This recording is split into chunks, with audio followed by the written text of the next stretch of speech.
everyone. I'm John O'Loughlin. Welcome to McDuff Lives. And it's a special Friday with our good friend and my wife, Marcia Keith. Hi, Marcia. Hello, everybody. So glad to be here. Glad to be back after missing out last week. Missed you guys. Well, it's great to have you back. And a lot has happened in the 2 weeks since we've talked. And wa- Boy, has it. wow, I don't even know where to start. It's a whole new world. If I had to say, I mean, I never believed that we would have had a successful election over with, conceded, and the cabinet being picked, and nobody's raising hell about it. At least not that I've seen. It almost looks like the calm before a storm. Wow. Well, that speaks volumes. We're so used to turmoil and upset, but it depends on who you talk to. I mean, I don't think it's very calm out there, but I still have a lot of liberals that I am connected to on my social media pages, and they're still weeping and finding things to get upset about. Well, that's typical, right? Yeah. But speaking of speaking, I wanted to let everybody know that we have made a major addition to the show. Hang on a second, I dropped it. You can't drop your show and tell. Well, the show and tell is really a listen and tell because we just got us a pair of Shure SM7B microphones, and I'm thrilled with them. I would like to know if anybody has any comments on the quality of the audio, and of course, if there's glitches or anything, please let us know. But Right. it's something I've been able to do with the help of Patreon contributions to the show, as well as people signing up over at Substack, where I have my Cancer Side Journal, and a number of people have contributed there as well. So thanks to everybody that contributes to the show. Yes. Yes. Thank you, guys. And these microphones, I think, are absolute broadcast standard. You will see them in any studio, including Tucker Carlson and all the rest of them. There it is. And two of them, I get one too. See, look. Of course, you get one. I know. Marcia, you have the radio voice. I'm just learning this stuff, but you have a whole career behind you. Yeah, but you naturally have a nice voice too. So I don't think I'm ahead of you in any way. And Corky says, I would say the sound quality shows you know what you are doing. That's very nice. That's a good way to put it. Thank you, Corky. And we're going to try to take more of the comments this week. I think last week we only got through a half dozen or so. So I'm going to try and turn over a new leaf and not go on so many long rants as I did last week. Do you want me to give you a sign if you do? Yeah. All right. Okay, here we go, David. You ready? And that's the way it is. Friday, November 15th. Friday, November 15th, 2024. How was that, David? All right. I think it takes a few minutes. It's not like it's immediate feedback. No, I'm demanding instant praise and gratification for this major upgrade. Well, I'm the only one who's in real time with you, so fabulous, just fabulous. Good job. Well, it's good to have David and Corky riding along with us in the chat room. And David, we have got to catch up. It's been too long. And David says, great. Okay. Well, in that case, I think I should be able to put everybody in a trance and describe, the world the way it really is in 30 minutes or less. And everybody will just go about their day without worrying about what's going on because they'll hear it from Walter Cronkite. Avuncular. From the avuncular announcers. That's me, avuncular, yeah. But when you say avuncular, it freaks me out because that's what Alan Dulles is. He sits back with his pipe, he's got this, I guess it's a meerschaum, and he just kind of, looks kind of bemused at the common people's comments and people that That's visit not them. It's avuncular. not, but I think No, the pipe is avuncular. no, that's not avuncular. Okay. Now I have to look up avuncular. Yeah, I think it means kind of like an uncle or something. Yeah, it's uncle-like, but, I guess maybe it depends on how you, saw your uncles. My uncles were always sweet and loving and kind and wise, and I had all these wonderful uncles, so I think of avuncular as older men who are wise but kind. Wise but kind. And so that's why to me, Boy, you're really a trusting person, aren't you? I am, I guess. Well, I had wise and kind uncles. What can I say? Yeah, yeah, I know you did, and so did I. I had the most wonderful, my mother's brother, C.G. Riddle. CG, what does it stand for? Center of gravity. All right, and here we go with Dino, or Brightmore Dinosaur says FDA and ADL have gone into panic mode over RFK Jr. and Getz becoming heads of FDA and DOJ. I haven't seen anything from ADL, but I don't know if I'm on their mailing list at all. So I don't know what, but I can imagine, that RFK is generating some stress, certainly at FDA, which is Oh, yeah. that's where I would have a comment. Is that I think absolutely that it's got to be panic time. Oh, absolutely. Well, the Washington Post this morning, all of their headlines, I didn't read any of the articles, but I scanned the headlines, and every headline about one of the nominations is a negative. Why this nomination is negative and that and the RFK one, I just pulled it up. RFK Jr. tapped for health czar. I'm not sure why health czar. Why not, director of HHS? But okay. And then it goes on to say, 10 false claims and conspiracy theories in his words. Wow. And isn't that going to come back to haunt them? Hope so. It But you will. know what? No. I mean, they've got to suffer the indignity of admitting that they're wrong, or else just go and hide in some hidey hole somewhere. Right, because the press is so willing to admit when they're wrong. Will there ever be an Hmm. independent press? Another very stressful thing right now. Is I mean, where do you find anything you can depend upon anymore? Oh, but so many people do. So many people still. I'm just last week I had a conversation with a very close relative, and not the cousin who was visiting, who was going on and on about the media and how, you know, this friend of mine is beginning to think maybe the media isn't telling the truth. I was like, Whoa, "Yeah, think?" that's like that's the thing about, but the thing about 10, um, what was it? Conspiracy theories from RFK Uh-huh. about medicine. I mean, Yeah. oh my, I just, I would love to see this battled out in some forum, Wouldn't that be sue nice? sue the New York Times for slander or something. Right, Yeah, right. or You the know, Washington Post, which in is his words. yeah. Yeah. And all the others, I mean, they have something negative to say in the headline for all of them. Let's check out some more comments here. David has to remind us about Alan Dulles' club foot. And whenever we think of Alan Dulles' club foot, I think of Sidney Gottlieb's club foot. And these two guys have about ruined I mean, I don't know what they haven't ruined, Uh-huh. including my dad, and why is it just they have to excel everybody else because they have club feet?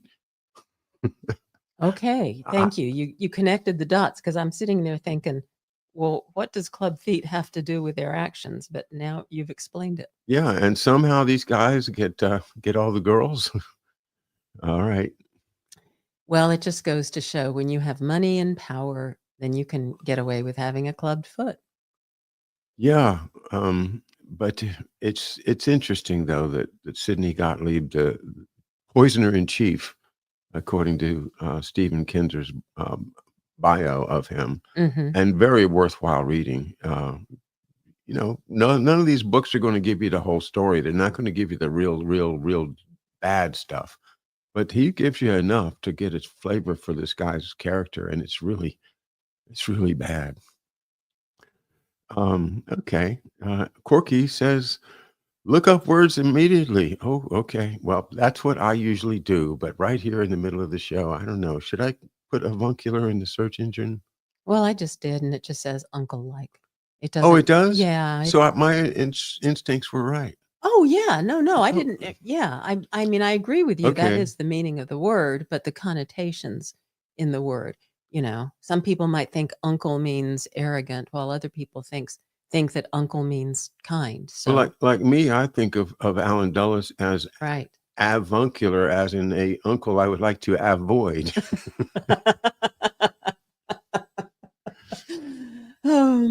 Okay. And okay, so that's done. What's next? Brightmoor. Big Pharma also gearing up for a battle with RFK Jr. Yeah, that'll be so interesting. I It'll be I incredibly cannot interesting. wait. I can't wait to see the the sparks start to fly.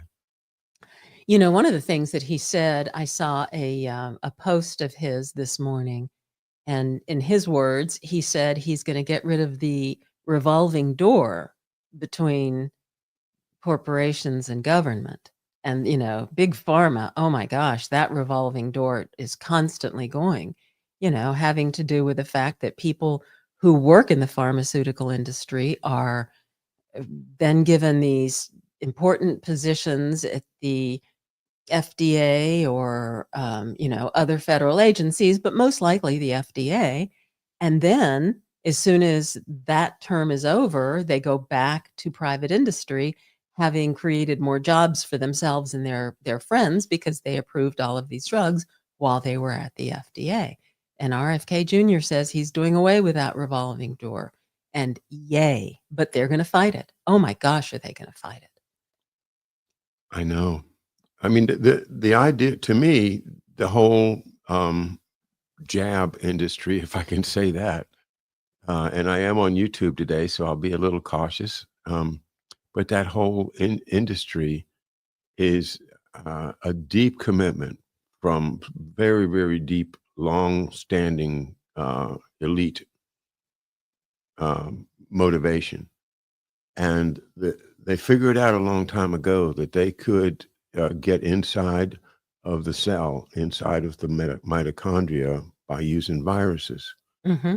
And in when they can do that, then they're now, they can put a load on that virus to bring it in and to do things that they're talking about, uh, in science fiction books, genetic engineering, which and they're doing it very successfully with things like, make somebody's eye colors different or something weird like that. They can do that, but what they're headed for is to create humans to their specs, to their specifications, Hmm. and that includes the brains. And uh, you know, this is not something that they're going to drop just because Bobby Kennedy steps in.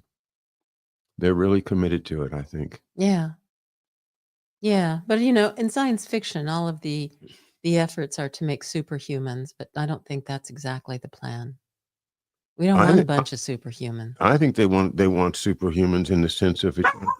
Oops, Toto does not like superhumans, No. but in the sense of prolonging life or having eternal life. I think that's something they think they can achieve for For themselves. themselves, Yeah, for yeah. themselves, Yeah. right? Yeah, but in And terms of the population, oh no, we're just the they want a guinea bunch of followers. and guinea pigs, Yeah, so that they can hone their methods. right. Right. Anyway. But that's just me speculating. I'm not a doctor. I am not a virologist, and I do not pretend to be giving you any quote information, miss or otherwise. Mm.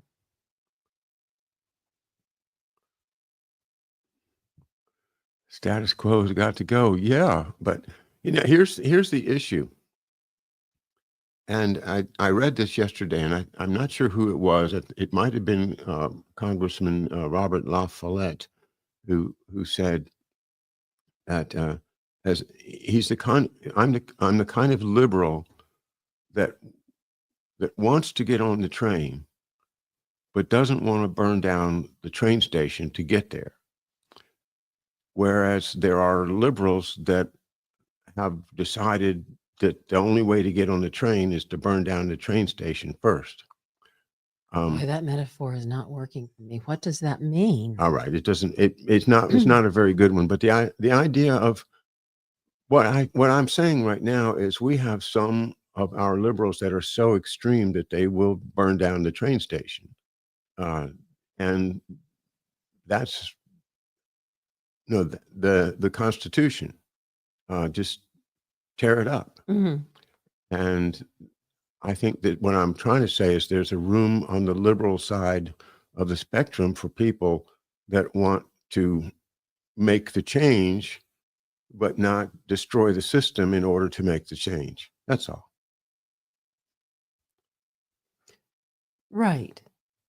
Well, this goes back to the exceptions. I mean, people want certain things, but they are willing to accept exceptions to those certain things when it fits their agenda. They want, they believe we should stick to the Constitution, except for the times that the Constitution doesn't serve them. Yeah, too much free speech by those people we don't want to listen Right. to. Exactly. And that's the big one right now. I mean, Yeah. people are happy to have free speech squelched when it's free speech that isn't saying what they think is true. Yeah, or might lead people to think, outside of the box Right. and say, oh, maybe that assumption that they're making is not valid. Right. Right. Like something that they're going to put into your body is, quote, safe, unquote. Mhm. Yeah. Yeah, I Um, mean, conspiracy theories.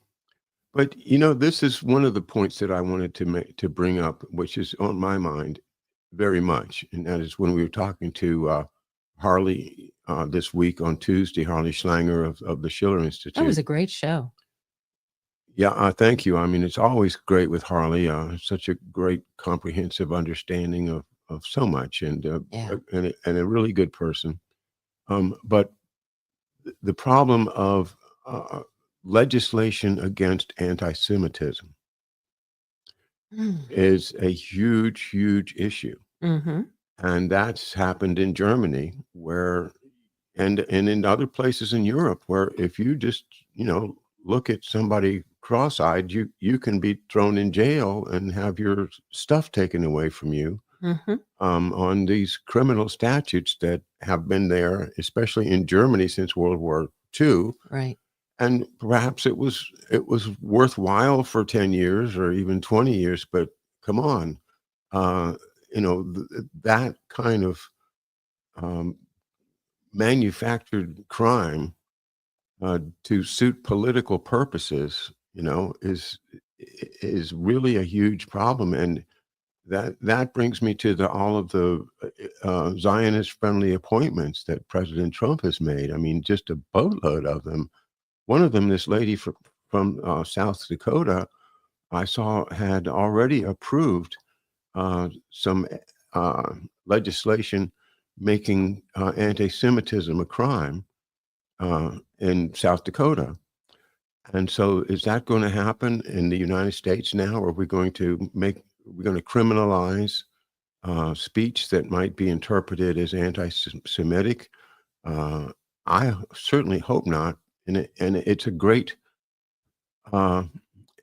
test of President Trump's commitment to free speech. Is he going to go along with the ADL and the IPAC? It sure looks like it. So is that what we get? We get free speech, except for you can't criticize Israel or Zionism. Right. Yeah. I hope not. I don't think so, but I suppose it's entirely possible. I mean, it has happened in other places and around the world.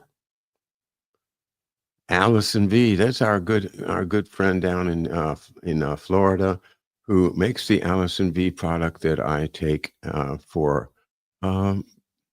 health, and I think it has definitely contributed to my success so far in fighting the cancer, the metastasized cancer, which right now I have no evidence of having it.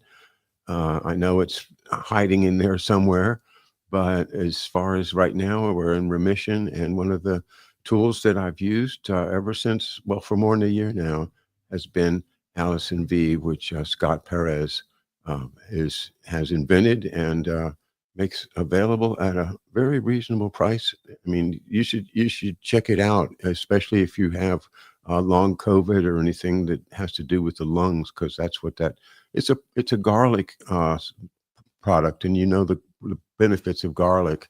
Well, it's a particular part of the garlic plant called allicin, and that's as far as I'm going to try to go with explaining it. But anyway, those people are sick, but we are not, right?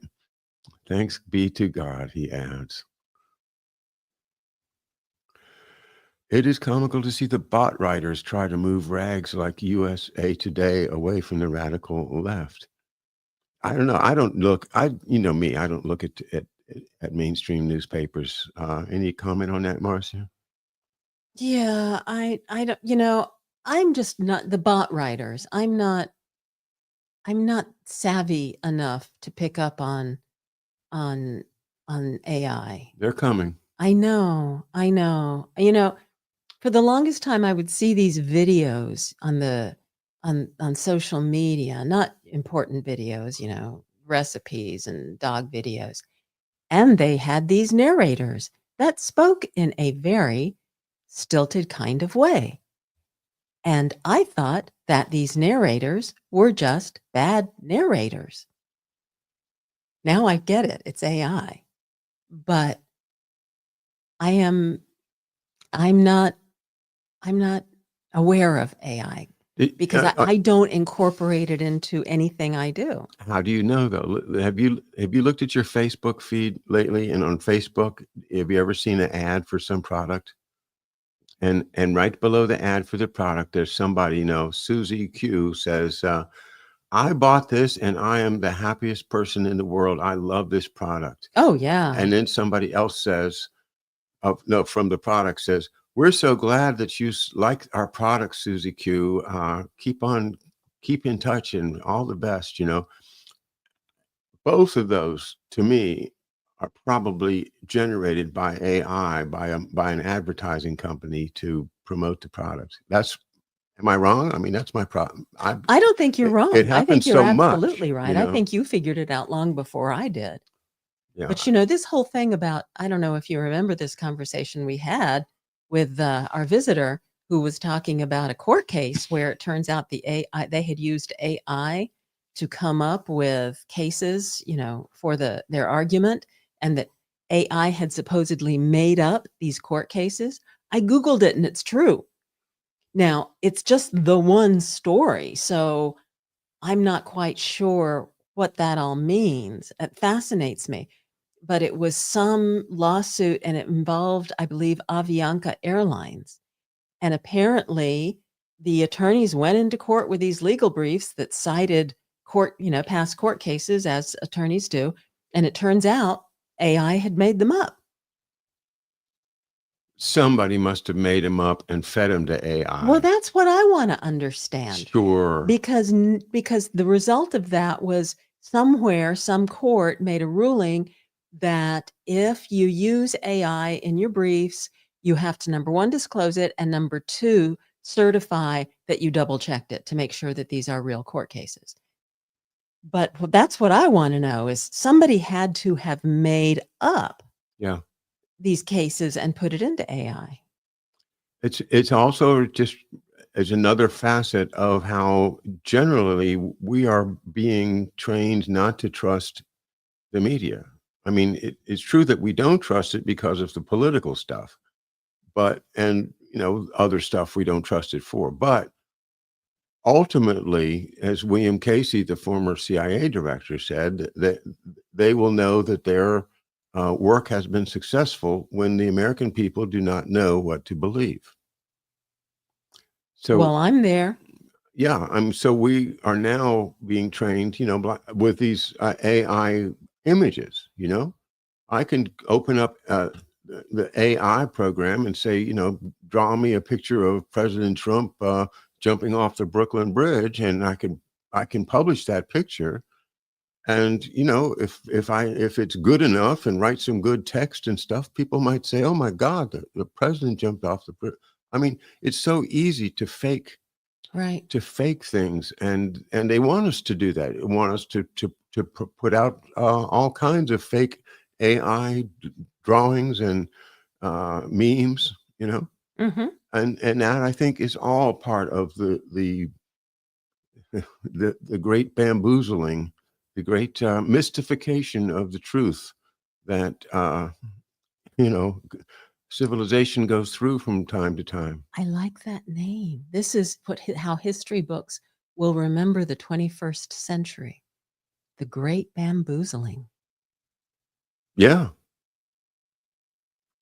I think you've just invented a new hook. bamboozled. And Allison B, the FDA should go into panic mode. Boy, I'd like to see the CDC shaken up a bit too. Wow. Oh yes. And good afternoon to Sierra. And let's see. Here we go. An update from Brightmore. AIPAC is already calling on the Senate to block Trump's appointees. Why? Interesting. I guess it's probably Bobby Kennedy. He was friendly to Israel. I mean, Yeah, that was the one thing that we yeah, had heartburn about. right. He's Zionist like the rest of them. Right. Right. There's something that I haven't picked up yet, Brightmore, that maybe you could explain to me exactly. Yeah. Who are the Trump appointees that AIPAC wants to block? I guess it's Matt Gaetz, maybe, and Massey. Marcia, do you know about Thomas Massey? I think he's a representative from Kentucky, I do not. and he has been on the good side of a lot of these issues, including, I think, the Gaza war. So perhaps they're trying to block him because Trump has nominated him for something. I can't remember what. Oh dear. Well, now I need to find out because that's one that I have not. That one's gone under my radar. Yeah, Thomas Massey. Yeah, yeah. Look it up there. I will.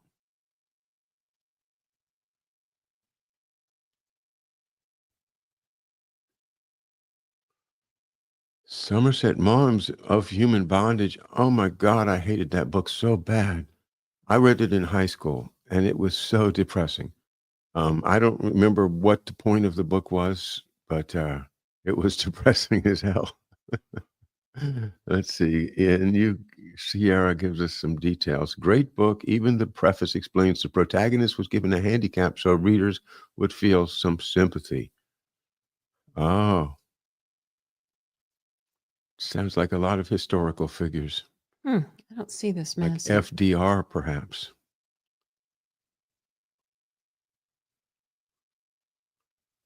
Massie, I think.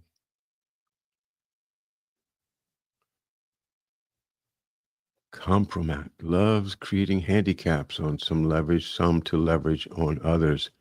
Yeah, I talked about that with Wayne Madston back when I interviewed him in 2019 down in Florida, and the idea of creating handicaps to make it hard for people to do their jobs. And he spoke of a man who was nominated for a cabinet position, and next thing you know, he had an accident, was in a wheelchair. That kind of thing, and famous health alteration committee of the early 60s is unfortunately real. Massey is rumored to be the next ag secretary, Okay. but I don't see that any place here where it says that he's actually been nominated. Yeah, this is a big deal though because he's a real anti-corporate, anti-GMO, pro-organic farmer. Even raw milk, promoting raw milk. Mhm. Yeah. There's a lot of people out there that think raw milk is Don't all right. even go there because Okay. I would say I would say 99% of the people that follow our show are probably uh, pro raw milk. Right. Right. Well, I was having a conversation with some folks about the dairy industry in general, and they were saying, oh, they were defending raw milk, but Yeah. it's still a substance that nature produced for nurturing infant cows. It's not meant for human consumption, but people don't like it when I say that. Oh no, they don't. That's and the same thing with meat. And Right. my whole diet is based upon whole food, plant-based nutrition, as defined by the Center for Nutritional Studies, which you can look at nutritionstudies.org. Right. Right, Right. and So it's that, not that I have anything against raw milk versus pasteurized milk, yeah. but it's just milk, not meant for human consumption. On the other hand, I mean, it's part of what built America. Mm. It is, and the family had the cow, Yeah. old Yeah. Bessie. Yeah. Yeah. They couldn't have done that farm in those days without a cow and some pigs and some chickens and stuff. So Right. it's not anything dishonorable or anything wrong with the past, but I'm afraid that we've got to nurse our way away from that uh, for many reasons. Especially when I saw, and I shared with you this week a map, basically a map of the continental United States with boxes imposed on it that showed the use of land, not by location, but by amount. And there's this great big box right in the middle that says cow farming. And this is like 1/3 of the whole area of the continental United States. And then down below it, it has a little bitty box that says farmsteads. And I'm thinking, okay, well, what the American people think of is farmsteads. We think of mom and pop and Timmy and Lassie and all of the farm animals and the farm hands. And it's a great, a beautiful way to be self-sufficient and Right. to have a great life, working with the soil. It's like, yeah, that's the American dream in many ways. But that's not what's going on in that great big square where all the 1/3. I mean, these are like, square miles of pasture land, and the cows that are on it are all going to be ending up in that line to get into the slaughterhouse in Chicago or KC or wherever they are, and that's that's an environmental problem as well as the whole question of health. But we're going to lose all our audience if we keep talking about dairy and meat products. As much as I agree with you, and I mean, I could say, I have been on this diet for over a year now, and I've never felt better, ever. It works for us. Yeah, That's what matters. right. Well, let's get back to our chat room. Right, more science is starting to seep to the surface. In October, the New York Times revealed that Joanna Olson Kennedy, a doctor and proponent of gender trans, gender treatment for adolescents, has purposely avoided releasing the results of a study on puberty blockers. Yeah, puberty blockers is the same thing that I was taking, Lupron. Really? Yeah, I didn't know that. yeah, they use Lupron Okay. for the puberty For blocker. for boys. Yeah. Or is it used for girls too? I don't know. Oh, I don't know. Yeah. He will never be confirmed. Who are we Uh, referring to? Probably Kennedy? RFK, I bet you. Oh, okay. Yeah, all the conservative talkers are saying, "Oh, it's all going to be recess appointments." Uh, they know the uniparty is not going to let them put these people up, but Trump will just use recess appointments. Oh my gosh, the Washington Post this morning went into a long analysis of how he's going to do that and how he's going to require. There's actually something in the Constitution that's never been used, that the president can force Congress into recess. And I don't remember, what the circumstances were, but they were saying, he might use this never been used provision in the Constitution if they don't agree to a recess. Hmm. We'll see. This is starting to sound like Jacobean times in England, where Well, part of what makes me crazy with all of this news coverage, whether it's on, no matter what side it's on, is so much of it is speculation. oh yeah, I have started avoiding any kind of story in the news that has words like could, might, will. There's just too much speculation going on that gets taken as fact, and it's not. And Brightmore continues, Olson Kennedy did not get the results she had expected. The puberty blockers did not lead to mental health improvements. Okay. Well, I don't get that, but I don't know if I should even go off on that tangent. But why would puberty blockers alone lead to mental health improvements when you're living in a world where you are treated like some kind of a freak? Hmm. It's the world you're living in that's affecting your mental health, not whether or not your body's starting to go through puberty. Well, I'll tell you something. That Lupron affected my mental health, and I expected it has an effect on children. But yeah, I mean, it's a question of who we're talking about, individual cases. You can cite individual cases where the kids are, living in an environment that puberty blockers can't help. Also, I think you can imagine a environment in which they're not appropriate, but they're given anyway. And Mhm. I think we need better science on, and a little bit more reason and thought process before we jump into these programs so fast. I mean, it's almost as fast as we went into the jabs.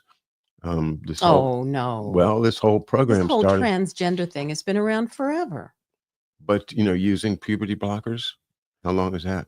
That I don't know, That's what I mean. but I do think that puberty blockers have been part of the process for maybe a few decades. I don't Mm. know. Anyway, that's about all we can say about that.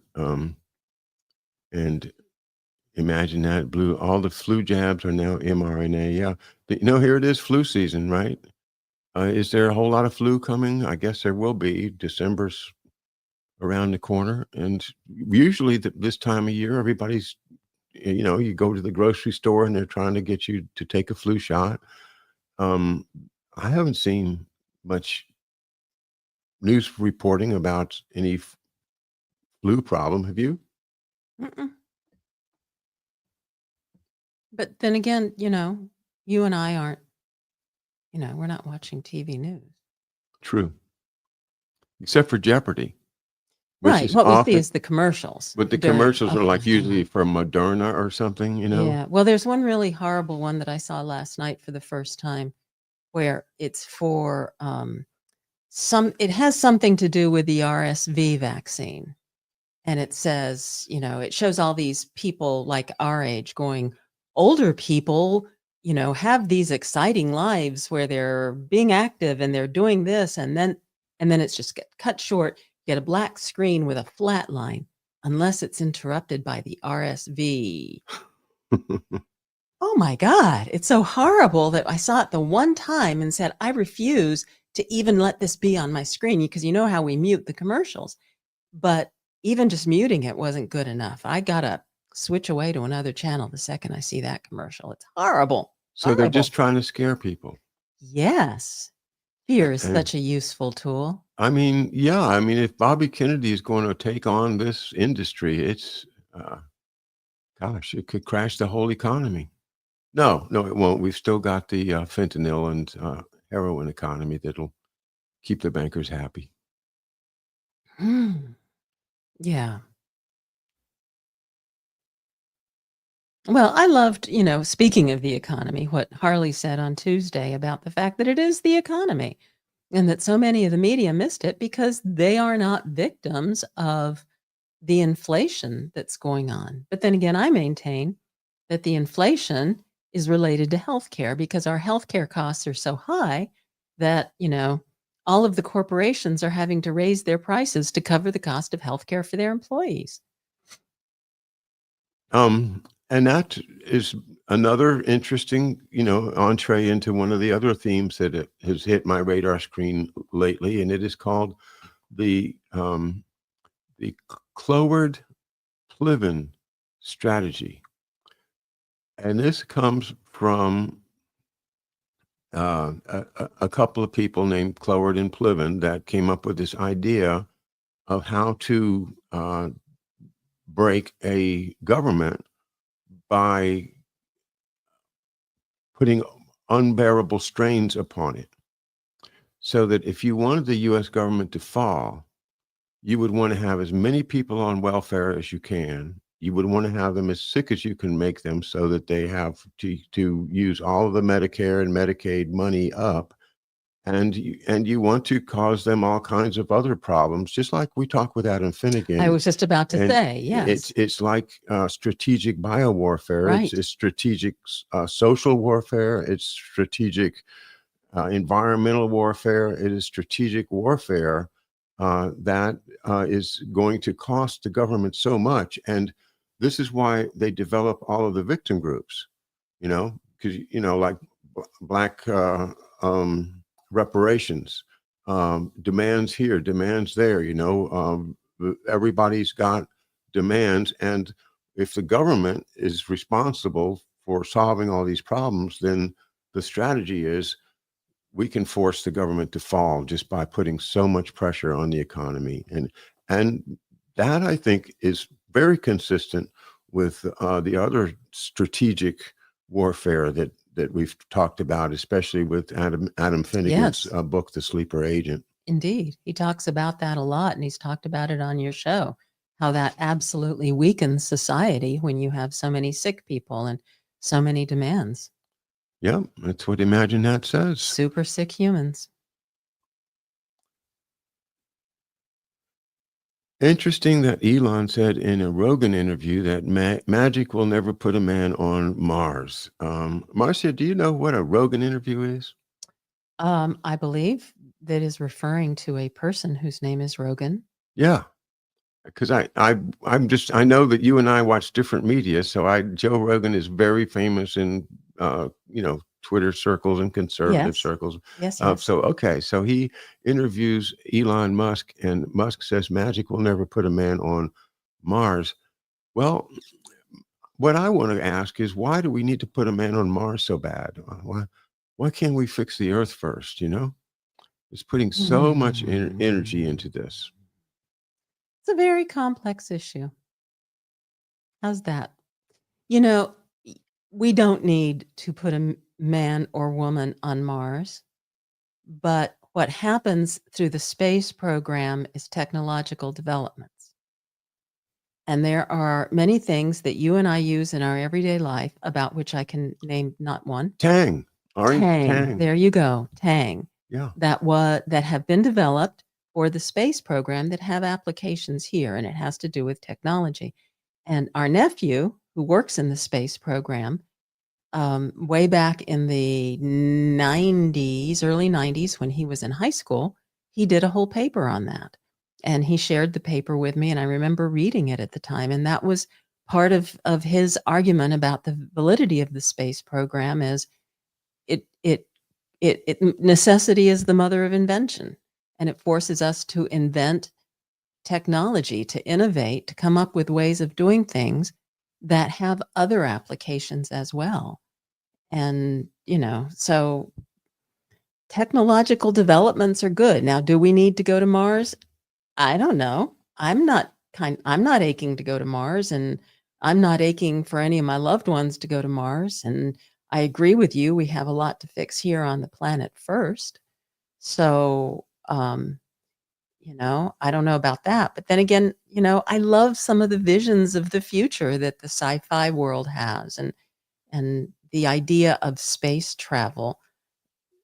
Were the people who traveled from Europe to the New World, they were explorers, and they came here, and it changed the course of human history. So, was that did anybody in Europe go, or any of the Vikings go, "Yeah, Lars, you don't need to travel to New World"? Oh, I think they were just looking for some virgins to to take home with them. And as far as the rest of it, I would rather be going there voluntarily than going there fleeing from from where I'm coming from, which is, that's I think a lot of the actual, the Puritans and all the rest of them. They just weren't welcome where they grew up anymore, and Right. so that's part of it too. Let's let's move on. Norman's. Oh, wait a minute. Let's do this one. Sierra says, I'd wager no one's hiding behind a pretense of rationality anymore. It's all a show.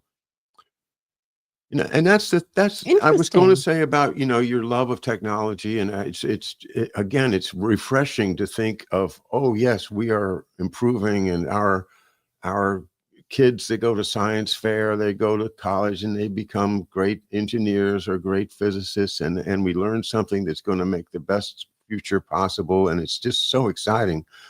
But to me, the story of my work is that all that stuff, so much of that pure science has already been done, but they're hiding it from us. And they use people's minds to just solve little engineering problems for them. Like, how do we get all these Starlinks up there so we can spy on everybody? Mhm. And then you have DARPA, which, I mean, you have to recognize that their whole business is coming up with scientific wiki wacky or magic, if you will, that people will not know that they're being programmed, or not know that there were choices, not know that you could have actually had free energy if you studied, your Tesla a little better. But they don't want us to know so much of the pure science. And then they educate young people to think they're going to be these, pioneers in the science world, but they get shunted into these military applications. How do you best target a missile to hit targets in Russia, for instance? That's what I'm afraid is the real reality. And but be a dreamer. Please be a dreamer. We need them. Yeah, I don't know that either one of us is right or either one of us is wrong. I think there's a little bit of both going on out there. But it's all a show. Like Andy Craig in his great book, Presidential Puppetry. A lot of it, all of politics seems to be a show, and who knows? Who knows who's really pulling the strings right now? To me, it's the oligarch stage. Oh, Where yeah. there's gangs of people that are following certain oligarchs, that they basically are going to do whatever the oligarch says and depend upon them for, their fun and games and enough to live on.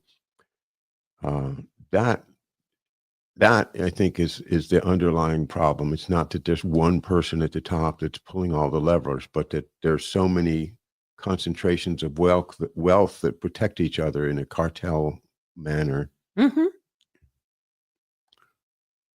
And here's our good friend Norman Smith. Hello, Norman. Hello, John and drummer Wendy Sloan and I are on our way to have lunch with Addie and Wes McCulloch. Oh, Oh, isn't how that nice? nice. Yeah. Wes McCulloch, what a good guy. Yep. Yeah, he gave us a lot of fun stuff. He gave me a baseball cap that said WWMD. What would McDuff do? Oh, nice. Yeah. Nice. And it varies. And he actually did some a little bit of carpentry for us too. Yeah. You could also interpret that cap as, "What would Marcia do?" Whoa. Yeah. Yeah. Yeah. Maybe you need one of those. Or maybe I need one of those. Mhm. Uh, Automakers are bracing for Trump vowing to remove EV tax credits. I'm Oh, well. not a big fan of tax credits. Bread and circuses. Yeah. And the NFL, the NFL is going to Europe now.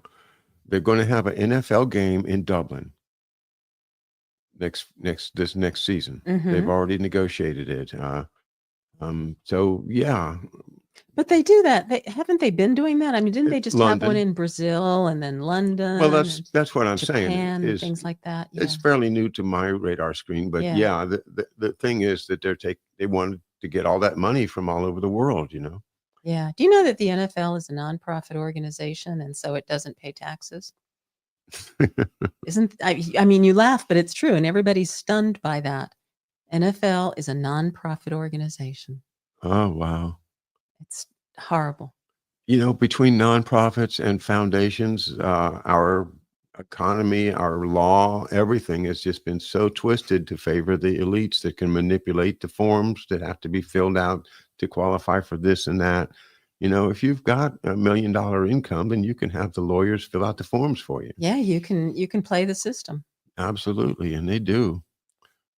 That's exactly what's happened to our legal system and our law. It's the book that I read, A Law Unto Itself, the story of the law firm of Sullivan and Cromwell, That which was a is good book. the Dulles Brothers law firm, and the transition from Sullivan, who was an old style orator, somebody that specialized in persuading juries that he was right Mhm. and winning cases because of the strength of his arguments and his reason and his general authority as a really smart lawyer. Whereas Cromwell sits in the back room and bails paper, just prepares documents, thousands after thousands of them, in order to create an atmosphere which now exists in which corporations are basically above the law. Yep. And that means, he doesn't have to go to court. He doesn't have to be a lawyer in the sense of being a great lawyer. He just got to know how to push the right buttons to get what he needs for his corporate clients, who Mhm. will just continue to build their own empires and owned by oligarchs. Yeah. For the corporations, by the corporations, of the corporations. Censorship is un-American, but Yes. but it's going to be an issue with the next administration, where we are going to probably be faced with some legislation to make anti-Semitism a crime in this country. With the appointments he's made, I'm predicting that there will be a push for that in our Congress. Yeah. That'll go all the way to the Supreme Court. And that's the question is what about the Supreme Court? And that's the other aspect of the election is that, there was a lot of talk on the Democratic side about, the Supreme Court and how they've got to change the people on the Supreme Court to come over to their side. It's not going to happen now. No. It's amazing. Well, I think there are 3 people on the court now who were appointed during the last Trump administration. That's a lot for one administration.